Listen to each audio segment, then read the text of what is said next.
আমার পরিবার, আমার সাংবাদিক ভাই বোনেরা, আমার এই ফিল্ম ইন্ডাস্ট্রি, আমার সমস্ত পরিচালক প্রযোজক সবার প্রতি আমার সেই দায়িত্বশীল ব্যাপারটা আমার আছে এবং আমি রাখতে চাই। সো কোনো কাজকে হ্যাম্পার করে আমি কখনো কোনো কিছু করিনি, করবো না, এবং আমি আপনাদেরই মানুষ, আপনাদেরই পরিবার, আমি আছি এবং থাকবো ইনশাল্লাহ। আমি নিজেকে ফিট রাখতে আসলে খাওয়া দাওয়াটাও খুব বেশি মেনটেন, যে একদম এটা খাবো না ওটা খাবো না ওরকম করি না। আমি প্রচণ্ড ফুডি, খুব ফুড লাভার, আমি খেতে ভীষণ ভালোবাসি।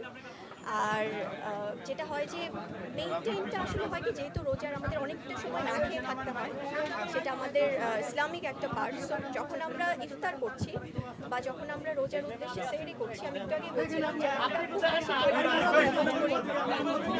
পানীয় জাতীয় খাবার, শরবত বা এগুলো যেন খাই অনেক বেশি বেশি, কারণ না হলে বডি অনেক বেশি ডিহাইড্রেট হয়ে যায়।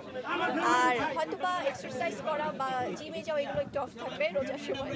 তো এটাই। আর আমি দর্শকদের উদ্দেশ্যে বলতে চাই যে আপনারা সুস্থভাবে নিজেদেরকে রাখবেন এবং খাওয়া দাওয়াটা যতটা একদম, আবার যারা অনেক বেশি মেনটেন করে তারা কিন্তু অনেক সময় না খেয়ে আবার রোজাও না খেয়ে রাখা হয়।